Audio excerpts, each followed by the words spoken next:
don't like the double standard. And I don't like the fact that I can get threats and stuff and nothing's done. I don't like the fact that as somebody who's an old-fashioned American who wants basic freedom and mom and apple pie, I'm the bad guy. And Joe Farah talked about this, Joseph Farah of WorldNet Daily, last time he was on. He said, listen, from all the intel I've gotten, he said, I didn't support John McCain 4 years ago. He wrote a book saying, you know, none of the above of that title. I'm going from memory on it, but I did read it. And he said, look, we're dead or in jail if Obama gets back in. And you know what? He didn't support McCain 4 years ago. He attacked Bush and wrote books about him and published books about him with Dr. Corsi about the, you know, the New World Order and North American Union and all this. So I want to ask him again out of the gates, why is he saying that? Because we see now re-education camps in the new Army training manual, and the Army admits, yeah, that's our manual. That is new. We see these draconian attacks on the press. I've had Chris Hedges, you know, the big liberal on New York Times, former bureau chief from the Middle East, saying, no, Obama is far worse. They are arresting reporters all over. They are signing executive orders where if you're involved in any foreign charity, they're trying to shut down getting passports in this country now. I mean, this is real. And I wish that if Romney got in, he would be better. Does Joseph Farah think that's really true? We'll find out. But he's with us for 50 minutes now. That's my introduction. Joseph, good to have you back on. What do you want to get into first? I love your introductions because as you're introducing me, you're making my brain work. I want to comment on practically every single thing you just said. It's an amazing monologue, Alex, and thanks for having me. You bet. But yeah, you know, my opinion on the basic question that you raised is, you know, can America afford to have 4 more years of Obama? And the answer is no. And you know, as I've said before on your show, I am no fan of Mitt Romney. I have no illusions that a Romney presidency is going to solve the basic problems that we have, you know, besetting our country right now. But I do believe that we, you know, the best we can hope for is that we can buy ourselves some time so that you and Drudge and Farah and others out there who are, you know, fighting for the Constitution, fighting for our God-given liberties in America, have enough time to reach America with the truth of what's going on out there. Because liberty is on an upward arc. I think that's why the tyranny's moving so quick. It realizes it's in trouble. Yeah, I agree. But to a great extent, you know, I think there's a big part of America is still deaf, dumb, and blind to what's going on around them because, you know, they're accepting at face value what they get from the mainstream media. They don't know about Alex Jones. They don't know about WND. And that remains a problem. And what Obama knows is that if he gets reelected, the key to destroying the very fabric of this country, which is ultimately his goal. I mean, I think that is his goal. That is the goal of the Democratic Party establishment. Joseph, I have said this on air. I was watching the last debate a few nights ago with my wife, and when Obama said, yeah, I want to ban semi-autos, that's what he means by assault weapons and pistols, handguns, I looked at her and I said, I've said I'm not going to endorse either one of these people. I know they're both globalists, but, I mean, he's saying he's coming for our guns. He won't be facing re-election. He'll have pardons and executive orders. And my gut told me, my gut, it said, you better support Romney. And I came on air and admitted that. People are like, you're against the left-right paradigm, Alex. You're going against everything you've said. All I'm saying is my gut said, danger, Will Robinson. Is that why you're saying we're dead if Obama? That's exactly what I'm saying. It brings me no joy to come to your show today and tell people that I'm eagerly actually awaiting Election Day so that I can cast a vote against Obama. I'm the guy, as you mentioned, the none of the above guy. You know, the guy who wrote a book said, look, you know, the standard has to be don't vote for anybody who doesn't support the Constitution, period, end of story. And I have to eat those words today because our country is in such a sad state of affairs that we really have no choice but to vote for the lesser of two evils, I believe, in this election, because there may not be another election if we don't sometimes principles sound great, and that's what I believed that in 2008 with all my. In fact, I said, look, you know what? Obama's actually going to cause a reawakening in this country among freedom-loving people. He did that.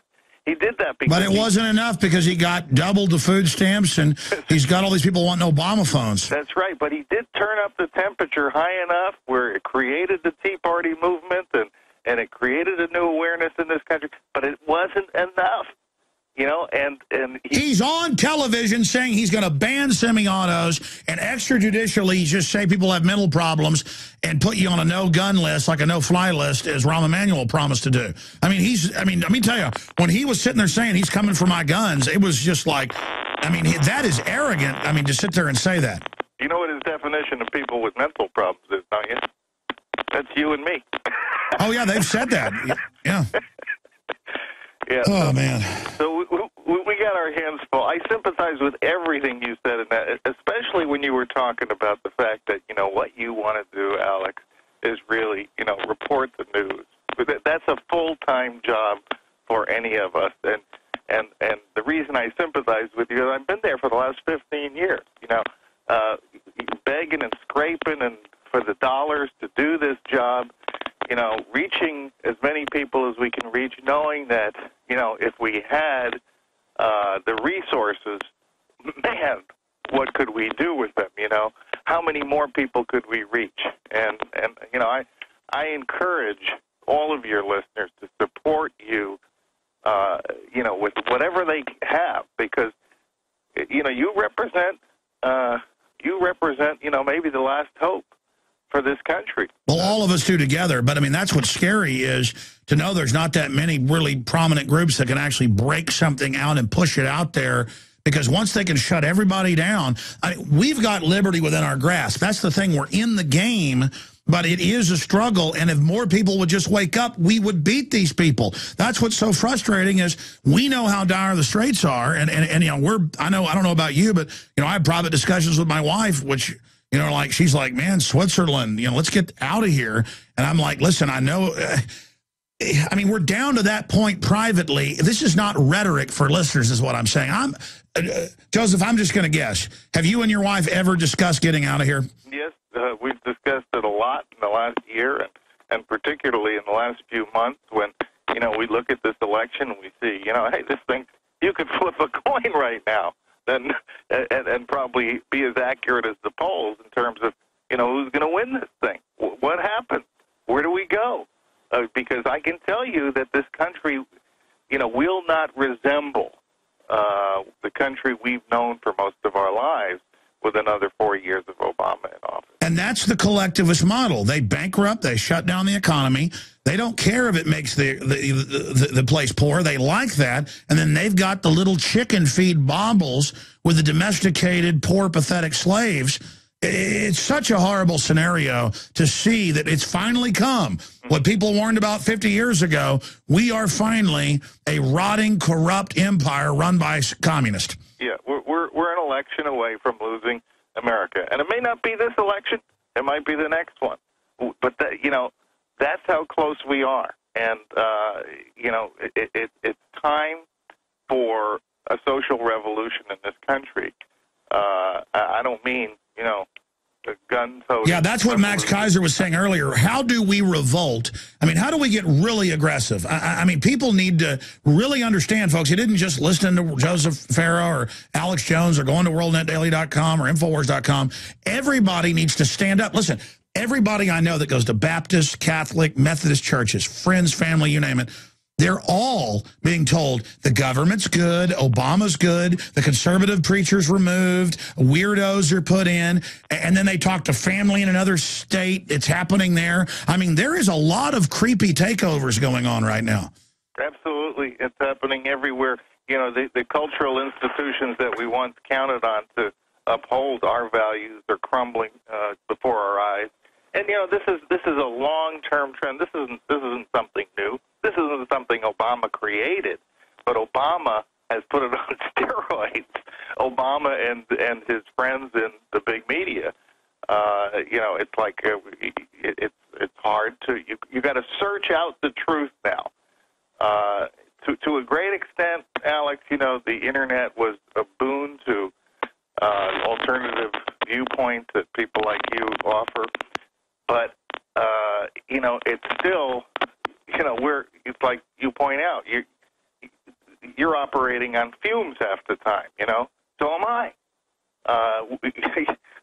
The money that we have to spend on doing what we do is, you know, what, a tiny, minuscule fraction. Not even 1%. Not even 1% of an MSM. What a communist outfit like MSNBC spends. Now, go figure that out.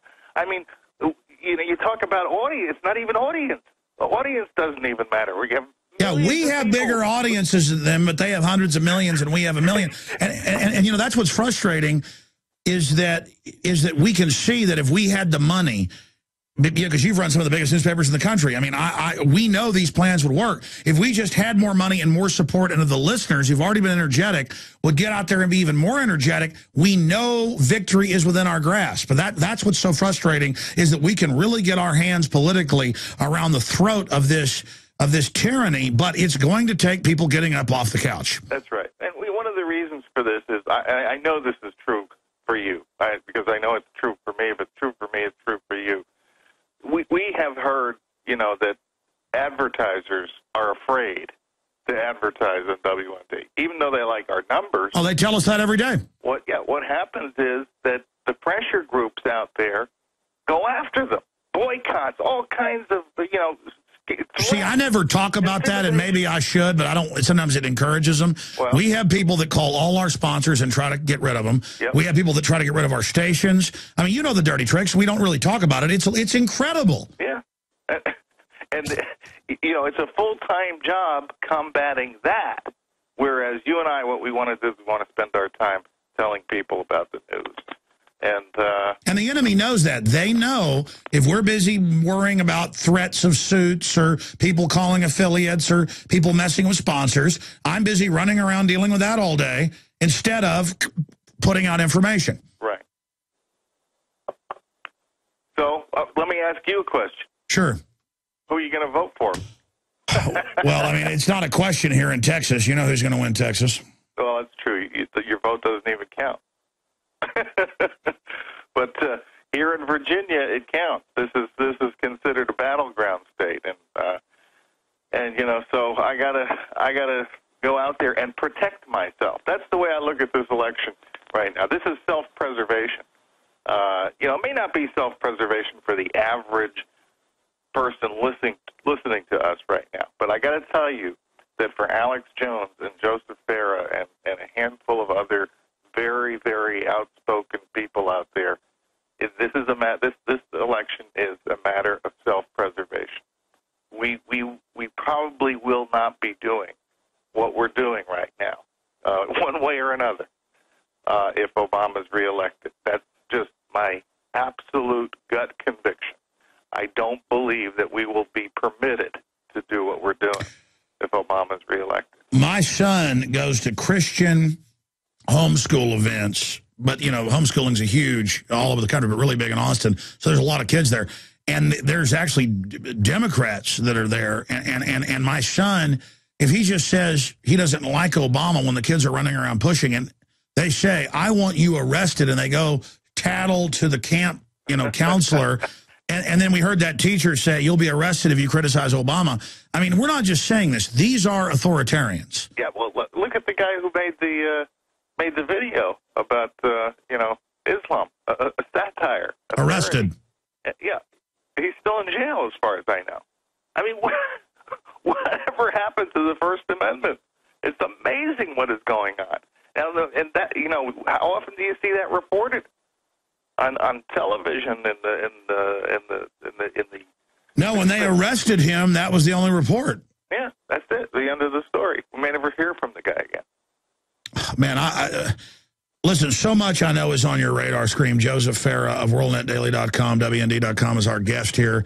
We're going to go to break here in about 4 or 5 minutes. But when we go to break, when we start now, where do you see things going geopolitically? Obviously, I'm not a fan of what Iran's doing, threatening to blow up Israel, which is really a crazy move when Israel has a lot more weapons than they do, nuclear among them. But separately, you've got Turkey, NATO, the U.S., and others. Now, New York Times admits giving weapons to Al-Qaeda in Syria. They already gave them Libya. While saying, I've got to give all my rights up, for TSA because Al-Qaeda may be in my wife's, bra. So, I mean, how do we navigate that craziness? Well, there's no other way for you and me to do it other than by, telling people the truth, what's really going on, and what you say is an absolute fact. We should now be able to see, at least in retrospect, everybody listening to us should be able to see that the creation of the whole Homeland, Security myth was, not only a huge mistake, but it was a disaster for this country. And, we can't blame Obama for that. That was a George Bush thing. And it's now one of the most bloated bureaucracies in Washington. I know a lot of people who work for Homeland Security. You probably do, too. Most of them tell me they have no work to do whatsoever. They sit around for 8 hours. The ones who do work are doing terrible things to the American people. And well, you said that months ago. Since then, 2 weeks ago, the Senate report came out admitting billions spent never targeting real terrorists, only harassing and putting Americans, mainly conservatives, on lists. Right. That's what it's all about. It's about the furtherance of big government, extra constitutional government, the deprivation of individual liberties. This is what we're creating, and that's a Republican creation. And so if somebody hears me say that, they probably would ask, well, but you're telling us to vote for Romney? And I'm saying, yeah, because again, what Obama will do in the next 4 years. I mean, I think I got some insight here. And again, I'm not just pushing a book, but I think Aaron Klein outlines this better than anybody else in his book, Fool Me Twice, which is mind blowing. The plans that are on the written plans of the Obama inner circle for what they're going to do in the next 4 years. It's scary. It's scary beyond words. It's nightmarish. It's Orwellian, and we've got to stop it. We just cannot let that happen. And by the way, it's all over. It's all over for America. America's done if that happens. Do you remember 3 years ago when Chicago schools said parents can't pack lunch? Now I've confirmed it's happening in Colorado and other states. And now they literally say, Michelle Obama says what you eat. And they're now saying we're going to tell parents what to pack. Yeah, and I'm convinced things like that are just really what they're doing. That's conditioning. But just conditioning Americans to accept the fact that, you're a subject. You are a subject of the government. The government has every right and power to tell you everything about your life, what you can do, what you can't do. And, I mean, what other purpose is there to something like that? They can't honestly believe that the government cares more about your children than parents do. They can't really believe that. They can't really believe that the government knows what's better for your children than parents do. What it is it's just an effort to show that we can do anything we want to you. And there are consequences for, disobeying our will. We're going to go to break. We're going to play a piece that John Bound did about the Hegelian dialectic of problem, reaction, solution, or false flag. But when we come back, I want to look at where you see things going in the election, because, I mean, there are thousands of tweets and Facebooks saying they plan violence, people, if Obama doesn't win. And if not this election, down the road, the armies of dependents, how they can be used as weapons against those of us that are actually productive members of society. We're going to look at that. And Joseph Farah, let me just throw this at you because I know you've got a million things to talk about. After we cover that, what are a few of the things you're going to want to talk about? No earthly. No, but I mean, there's a lot of powerful stories at WorldNet Daily that I've been, just reading today. I mean, there's so many things on the radar screen. We'll talk about Iran. We'll talk about some of the Dr. Corsi articles about North American Union back on the front burner. We'll cover that all. He, of course, is the founder of the Western Journalism Center. His bio is lengthy. He's run some of the biggest newspapers in the country. And he's Joseph Farah, again, the founder of WorldNetDaily.com. I'm Alex Jones of Infowars.com. Just briefly, I've been doing this 48-hour thing and barely even plugging that we're doing a fundraiser for satellite uplink equipment and some other stuff. Because we've got some of these boards out here that are $30,000, folks. They're not even prosumer. We've got to get better equipment just for national TV because they're always locking up. And, well, the guys, want to smash the equipment in there. But thank you for all your support, whether you buy water filters, T-shirts, eBay things. It all goes to the Money Bomb, InfoWarsMoneyBomb.com, or link through at Infowars.com. We're going to go to this nightly news report, some of the things we're producing thanks to the help with last year's Money Bomb, how far we've come in just 12 months. And then we're going to come back with Joseph Farah of WorldNet Daily. I'm Alex Jones. Stay with us. The global banking cartel has used one tried and true process to create wars, rob us of our currency, and eat away at our substance. This process of control over the masses is called the Hegelian dialectic. So what is it, and how is it being used today? German philosopher George Wilhelm Friedrich Hegel devised a dialectic, or method to resolve a disagreement between outcomes. The dialectic is made up of three attributes: thesis, an idea or opinion; antithesis, the opposite idea or opinion; and synthesis, the alchemic process to bring together a wanted change. It is commonly referred to as order out of chaos, and is waged against the masses in many forms. Saul Alinsky, self-avowed Marxist, proponent of the Hegelian dialectic, published this in Rules for Radicals: any revolutionary change must be preceded by a passive, affirmative, non-challenging attitude toward change among the mass of our people. They must feel so frustrated, so defeated, so lost, so futureless in the prevailing system that they're willing to let go of the past and chance the future. George Bush became the hero of 9/11 simply due to the fact that he was the president, and then rammed through legislation that threatened our liberties as we all complacently stood by and allowed it to happen. A manufactured crisis occurs, thesis. George Bush answers it by rallying public opinion and becoming the host of the tragedy, antithesis, thus owning the crisis through synthesis. Equilibrium is attained. All of the once separate parts of the plan are joined together. In this example, the Patriot Act acting as the equilibrium on the desired road to tyrannical fascism in America.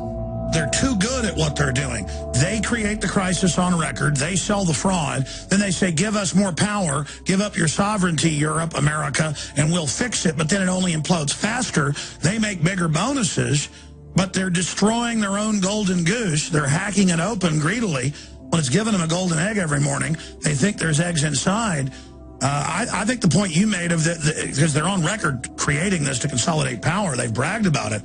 Those memos have been made public by Goldman Sachs and others. But they're going to fry things so badly, the bankers are all running to private islands with their own security teams. I mean, like they want to rule everything so much and have just so many digits in their bank accounts that they're going to devalue the value of the digits through their sheer greed. That is a possibility. And if you look at the Hegelian dialectic, if that crisis at the beginning spins out of control, they lose the tail end of the dialectic, don't they? There will be no synthesis at the end. They'll be lucky if they survive. Another method to manipulate the masses is the use of two opposing views to attain the desired view. Politician A espouses the first view. Politician B counters with the differing view. A clear example of this was the debate over the unconstitutional NDAA bill of 2012. I strongly believe that the United States government should not have the ability to lock away its citizens for years and perhaps decades without charging them and providing a heightened level of due process. We don't pick up citizens. We don't incarcerate them for 10 or 15 or 20 years or until hostilities end, and no one knows when they will end, without giving them due process of law. The great concern that we have now in terms of the security of the homeland is from so-called homegrown terrorists, radicalized Americans.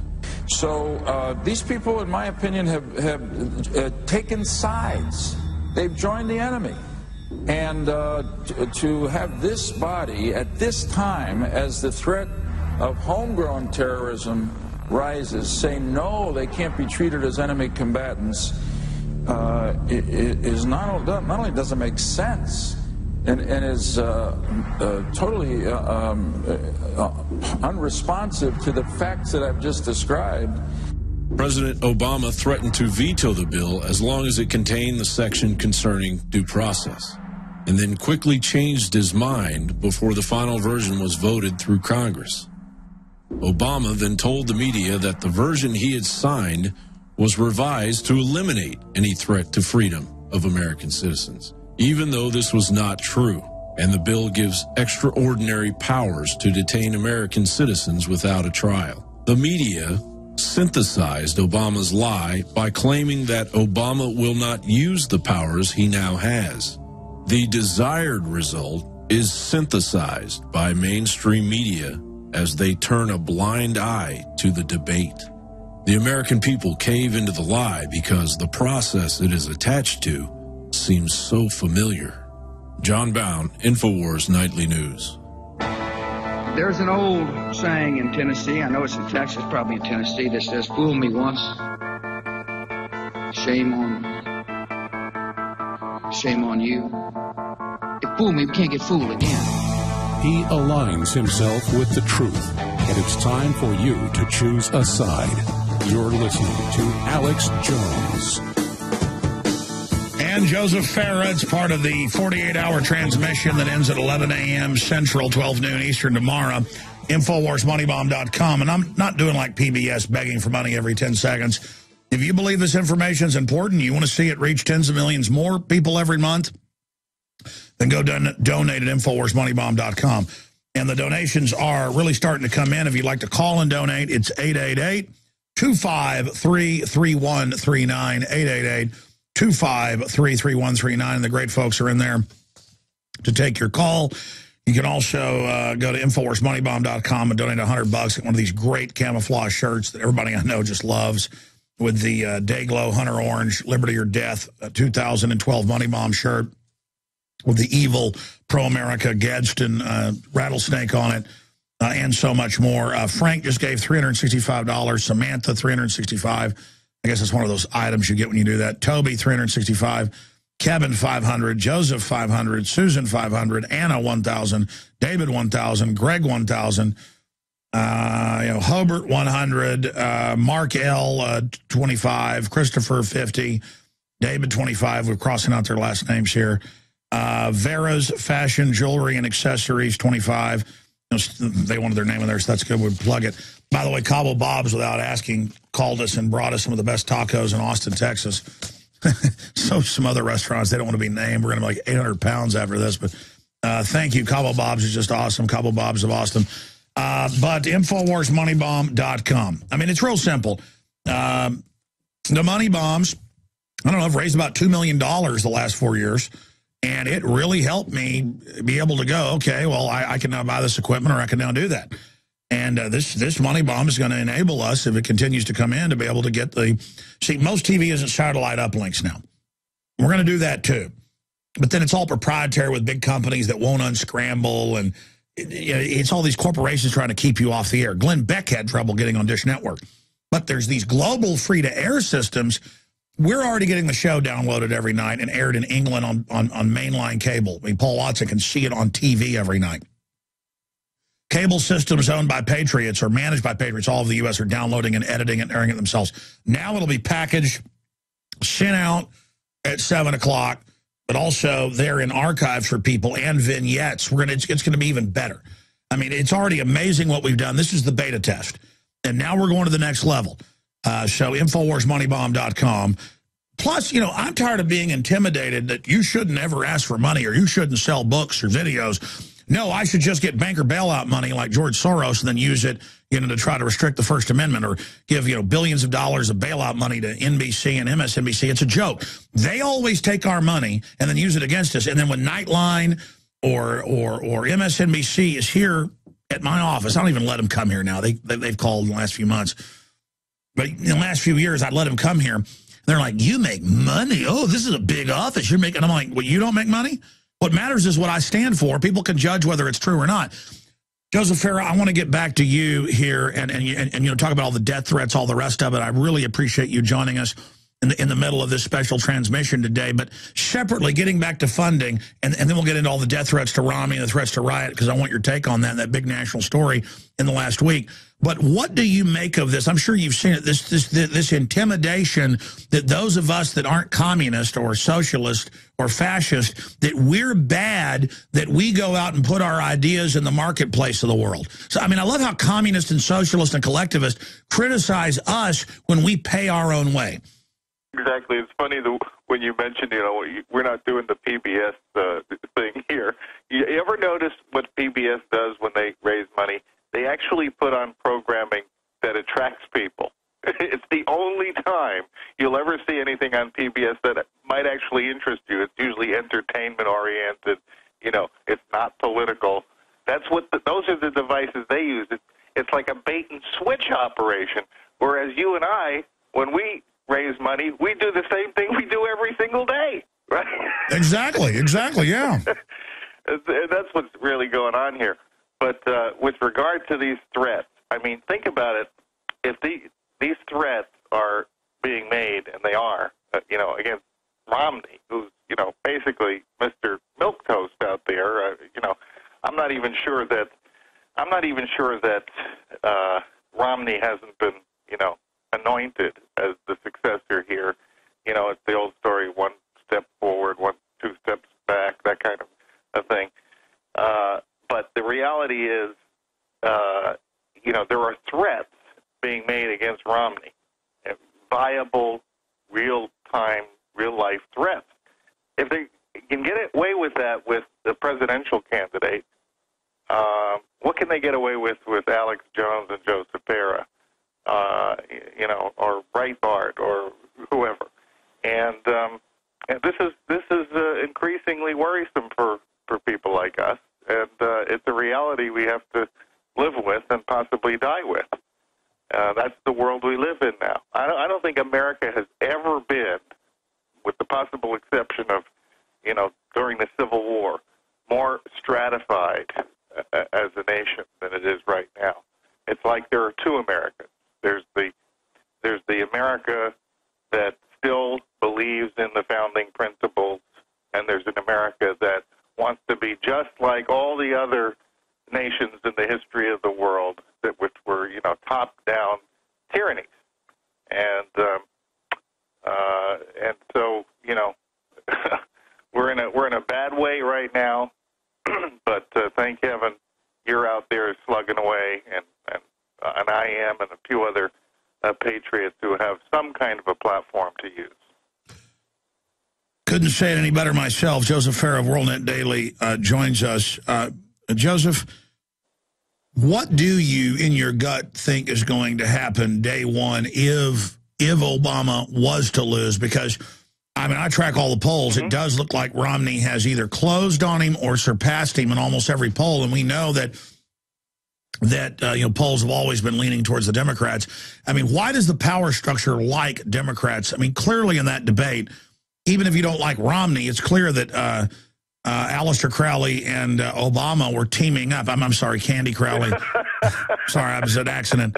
Mr. Maddow, whatever. Were teaming up against Romney and just trying to interrupt. I mean, they were desperate, and Obama looked really freaked out and beady-eyed. Yeah, and the time difference in terms of who got to speak longer. I mean, Obama got, what, 9% longer? Yeah, you're right, 9% longer, 28 interruptions versus 9. And by the way, Candy Crowley has gotten a lot of heat, and rightfully so. I think she stepped that, over the line a few times.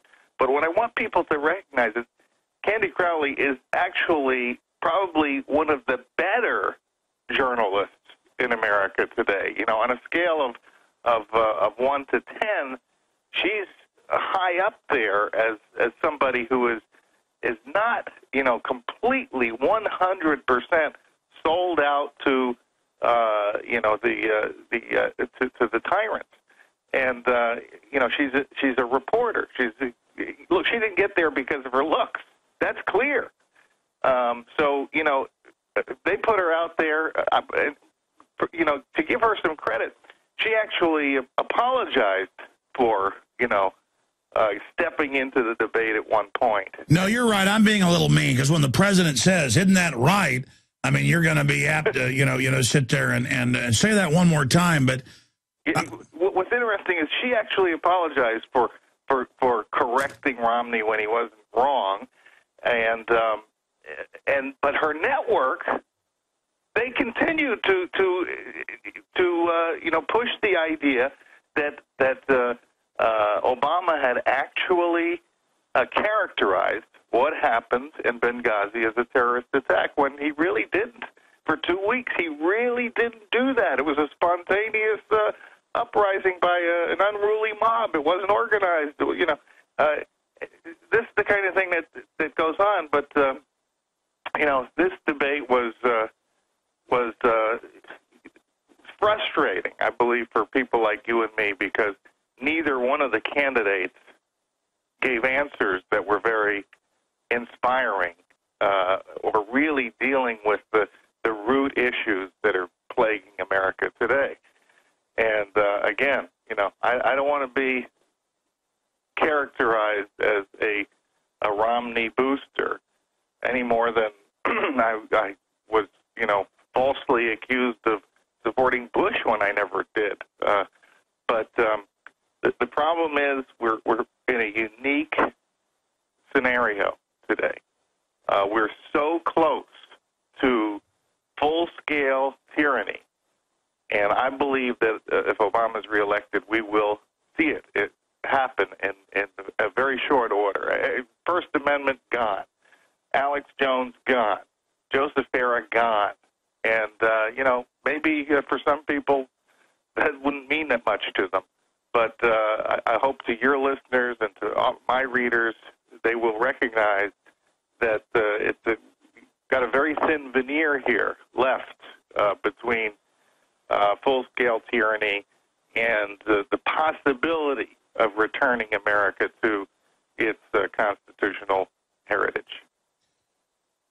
And the thing is, that's not rhetoric. But I understand why people in Nazi Germany and other tyrannies didn't get out quick enough, because you love the country, you're there, you still think you can change it, and you can't believe it's happening. That's right. And you know you haven't done anything wrong, so why should you leave? They don't care. I mean, you know, I watch TSA and other feds and people. They are there to treat you like crap and let you know you're crap. That's right. Well, what we're trying to hold on to is what America was supposed to stand for, what it once stood for. That's what we're trying to do. It's not like we're trying to go back in time. It's not like we're you know, want to regress. No, we want the essence of the dream of America that we were trying to perfect. Instead, it's turned into a nightmare. I mean, we want just basic private property, due process, level playing field, the public's treated with respect, we the people, we're the boss. And instead, anybody who's read a history book knows this is a classical tyranny we're going into. Yeah, absolutely. You know, nobody says it better than you, Alex. Oh, I don't think so.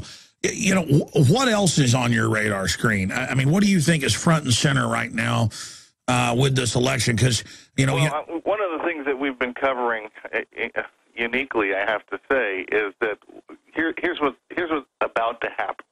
I'll let you in on a little secret, unless you already read it in WND. And that is that shortly, probably in the next few days, Obama's going to announce a major diplomatic breakthrough with Iran. The whole thing's phony from the get-go. In fact, what I can tell you is basically what he did was he sent his political advisor, his number one political advisor, Valerie Jarrett, to meet with a representative of the Ayatollah in Qatar on October 1st, or approximately October 1st, and basically say, look, we need a solution. if Romney's elected president, he's going to let Israel bomb you guys. We've discouraged Israel from doing that. So what we want you to do is we want you to announce a temporary suspension of uranium enrichment, and what we'll do is we'll lift the sanctions on you guys as of March if we're reelected. And so you're probably going to see in the next few days this huge announcement by Obama, probably happen after the debate. And because only WND has reported this, and it hasn't really been picked up elsewhere to any extent, he can probably get away with it, even though we know we've provided all the details of this agreement. Do you know that the mainstream media is just going, they're going to allow Obama to write their stories for them? That's the way it works. No, that's now confirmed. And regardless of where people stand on Iran, that is a huge national story. And I've got to be honest, I look at your site a couple times a day. I had missed that. What's the headline on that? Because I got WorldNet Daily up right here on my screen, WND.com. I want to see that, because that is a huge national story that he plans to lift sanctions for, according to your sources. Yeah, Obama cuts deal with Iran over nukes. It's up there. Now, this is about our third story, with each one with more detail than the last. I mean, we know this meeting took place. I know, I can say this with 99% assurance, that Valerie Jarrett, Obama's closest advisor, in fact, I would say she's the most powerful woman in the country. He doesn't do anything unless he checks with Valerie Jarrett. He sent Valerie Jarrett to Qatar to meet with these folks and put together this deal. It's a phony deal, okay? No matter what you think about Iran, whether they have a right to have a nuclear bomb, whatever, he is going to announce that there's been this great breakthrough. They're suspending uranium enrichment when it's only a temporary suspension. It doesn't even have to do with... So it's a political stunt. You know, I'll be honest with you, because I know there's all these different angles to this, but I do Japanese TV, I do Russian TV, I do Argentinian TV, Brazilian TV, U.S. TV. I mean, especially if it's Skype, I can come in and do it quick. I say no to like Discovery Channel, History Channel now, because they want to come in for like 2 days and take over, even though it's big shows. But RT would want me on every 2 weeks or so the last few years, and I'd go on because it's on cable systems around the world. I can talk about the New World Order and stuff. But the minute that I started criticizing Obama in this election, I mean, it was like, not that I even care because I don't have a very big audience, boom, never back on RT again. And I think that, I think for whatever reason, Russia does favor Obama. Mm-hmm.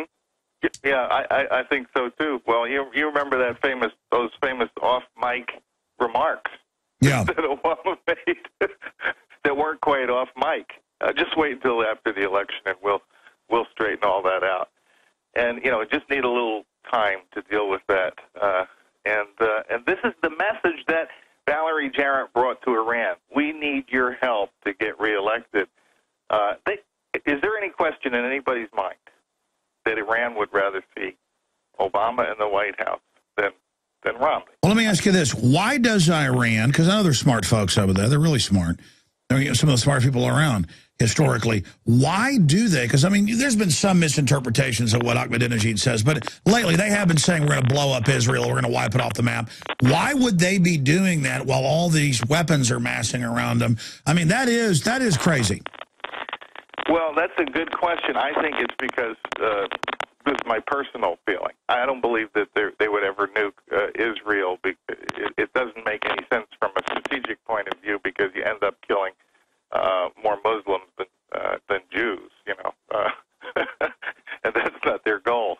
I think those nuclear weapons are meant to come over the border and be used on us. That's my personal. If people say, they don't have a delivery system, why are we worried about bringing in a container ship? Yeah, their delivery system is on a backpack walking over the border. Yeah, but I mean, why does Iran sit there and say that? I mean, I don't want war, but why does Iran sit there and say we're going to blow you up? Because because it allows. Here, Iran is at war with Saudi Arabia, quiet, cold war with Saudi Arabia. They want to be perceived in the Middle East and throughout the Muslim world as the real strong guys. The big swing, and you know what? That's right. There's the Shiites and you got Saudi Arabia representing the Sunnis, and Saudi Arabia's got a lot of money. They basically buy politicians off. Iran, by the way, wonders why it is that the U.S. likes Saudi Arabia and doesn't like them. They really wonder about that. They have this on very good inside intel from a member of my staff who spends a lot of time in the Middle East, and he explains to them, well, you know what? Every president that's elected, when they leave office, they're rich, they're wealthy beyond their wildest dreams because the Saudis just give them millions of dollars. Every single one of them, from Bush Sr., Clinton, Carter, George W. Bush, they leave office, whether if they were wealthy before, they're wealthier after. It all comes from Saudi Arabia. Iran doesn't play that game. They play a game of bluster. That's their game. And they get a lot of attention doing it. Yeah, no, I mean, Saudi Arabia is smarter. They give them those $1 million speaking engagement consultancies. And if a U.S. president, gets $10 million over a couple of years from Saudi Arabia when they retire, well, that's what I'm saying. Iran's really smart in ways, but also really dumb. Yeah, and they talk out of both sides of their mouth. 1 minute they tell you, no, we don't want to have a war with Israel. Next moment, we're going to eradicate all the Jews from the Middle East. I mean, what are you supposed to believe? If you're Israel, what are you supposed to believe? Are you supposed to take the best case scenario or the worst case scenario? That's why Israel really feels genuinely threatened by Iran.